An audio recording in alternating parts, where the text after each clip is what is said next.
So this is what I suggested at one point, right? It can be through whatever way possible. But for example, this one was like this one was ice and shadow, right? And so I think I came up with this idea in the tester chat, or not too long ago. But for an example, right? So some people would be like, oh, you know, your ice matches now have a chance to, you know, drain your opponent's ether. I think it'd be more interesting if you incorporate aspects of talents from ice and shadow and combine them together, right? So that's what they did with the fire and lightning talent, right? They combined the lightning, what is it called? You know, like the little lightning talent that spawns in lightning? They combined that talent with like another fire one. I don't know, that's a people on fire. And then you have, you know, you have the talent that now sets people on fire whenever you use the little lightning strike. Or corrupted twisted puppets or whatever.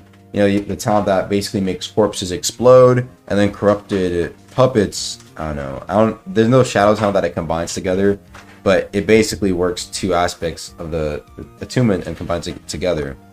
So my idea, I think I suggested was, right, whenever you're standing on ice, right? Actually, whenever your opponent is standing on ice, if you land a shadow mantra, right? What will happen? Let's just say you land like a shadow eruption, right? It's called black ice. Your ice will like turn black, like real life black ice. And what it will do is, if they're standing on your ice, it's constantly draining their ether if they stand on the ice. It only turns the current piece of ice you're standing on into the black ice, right? So it would be like whoa, whoa, whoa type shit. And that would be an idea for a dual attunement talent that is not too busted, but can provide some sort of combat value. Is it broken? That's broken in the book. Is it that broken? Think about all the things that can make ice. Maybe running a zoner. Okay, when was the last time you saw like a shadow ice hero blades on it? Well, but that's because that doesn't exist yet. Imagine if that existed, bro. Okay, but how do you can only make ice with like what? The heavy talons? Ice eruption got removed. Which one? Ice fissure. Oh, you can make that You giant. can make a huge one, yeah. Oh, that's true. Okay, they can just nerf ice fissure. Ice fissure needs to know. Nerf ice fissure, make it so I can't make the really giant ice ones anymore. They can add this talent, and there you go. You think it would be that bad after that? I don't know. I have to play with it. I have to see.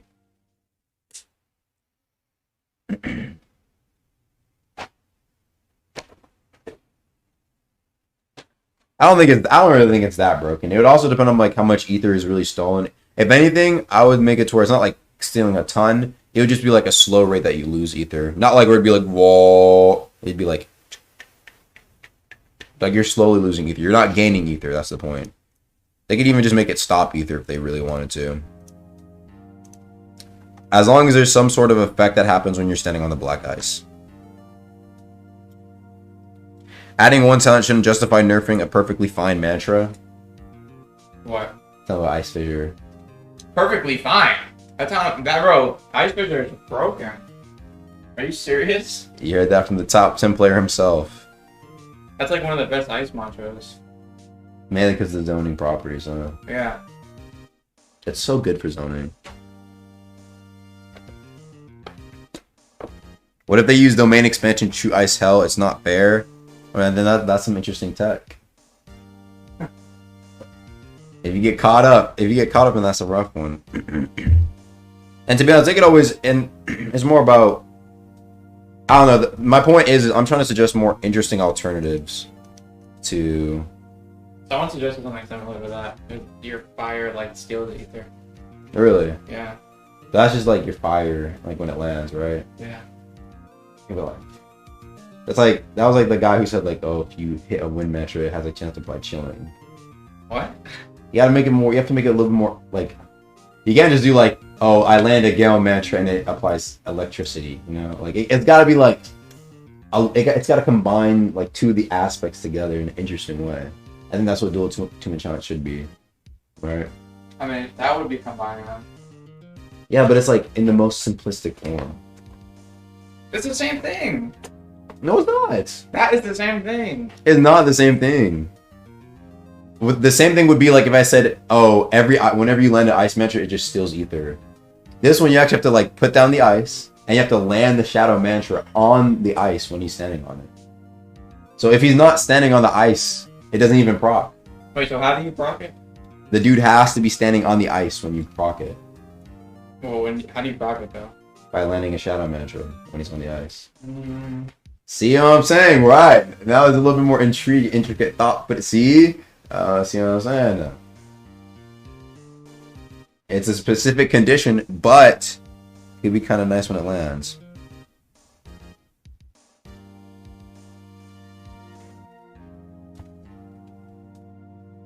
Hold up.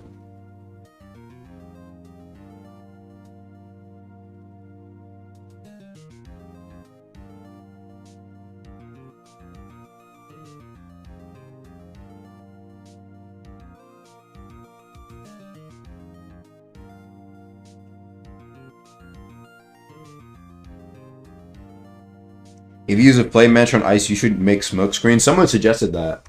A long time ago, my friend Rune suggested, like, if you're standing on top of ice and you land like a fire mantra, like a little smoke screen would appear and blind your opponent. I think something like that would be kind of cool. If you have this set where you can put 4 modifiers on a mantra, can you put 4 vibrant gems on an arc border for 20% damage resistance? Yeah. That's really good, but such a high stat requirement. Yeah, you need 24, 20 fire, 20 thunder, and 85 intelligence to get that.